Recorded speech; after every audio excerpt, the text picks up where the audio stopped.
A Manual of Education by Stephen Leacock from Ltrry Lpss.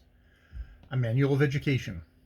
The few selections below are offered as a specimen page of a little book which I have in course of preparation. Every man has somewhere in the back of his head the wreck of a thing which he calls his education. My book is intended to embody in concise form these remnants of early instruction. Educations are divided into splendid educations, thorough classical educations, and average educations.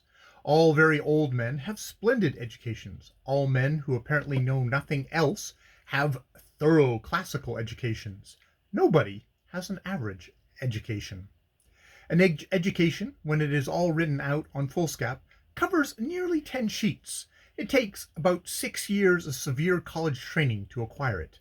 Even then, a man often finds that he somehow hasn't got his education just where he can put his thumb on it. When my little book of 8 or 10 pages has appeared, everybody may carry his education in his hip pocket. Those who have not had the advantage of an early training will be enabled, by a few hours of conscientious application, to put themselves on an equal footing with the most scholarly. The sections are chosen entirely at random. 1. Remains of Astronomy. Astronomy teaches the correct use of the suns and planets. These may be put on the frame of little sticks and turned round. This causes the tides. Those at the ends of the sticks are enormously far away. From time to time, a diligent searching of the sticks reveals new planets. The orbit of a planet is the distance the stick goes round in going round. Astronomy is intensely interesting. It should be done at night, in a high tower in Spitzenberg. This is to avoid the astronomy being interrupted. A really good astronomer can tell when a comet is coming too near him by the warning buzz of the revolving sticks. 2. Remains of History.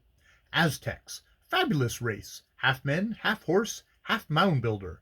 They flourished at about the same time as the early Catahumpians. They have left some awfully stupendous monuments of themselves somewhere. Life of Caesar. A famous Roman general, the last who ever landed in Britain without being stopped at the custom house. On returning to his Sabine farm to fetch something, he was stabbed by Brutus and died with the words "Vene vidi telcum upharsum" in his throat. The jury returned a verdict of strangulation. Life of Voltaire, a Frenchman, very bitter. Life of Schopenhauer, a German, very deep, but it was not really noticeable when he sat down. Life of Dante, an Italian, the first to introduce the banana and the class of street organ known as Dante's Inferno. Peter the Great, Alfred the Great, Frederick the Great, John the Great. It is impossible for a busy man to keep these apart. They sought a living as kings and apostles and pugilists and so on. There's also a Tom the Great, Jim the Great, Joe the Great, etc. 3. Remains of Botany. Botany is the art of plants. Plants are divided into trees, flowers, and vegetables. The true botanist knows a tree as soon as he sees it. He learns to distinguish it from a vegetable by merely putting his ear to it. 4. Remains of Natural Science. Natural science treats of motion and force.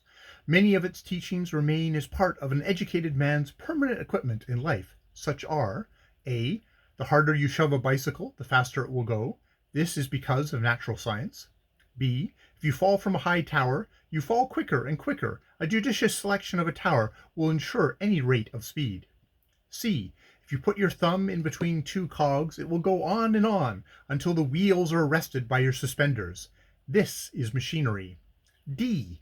Electricity is of two kinds, positive and negative. The difference is, I presume, that one kind comes a little more expensive, but is more durable. The other is a cheaper thing, but the moths get into it. And that is A Manual of Education by Stephen Leacock.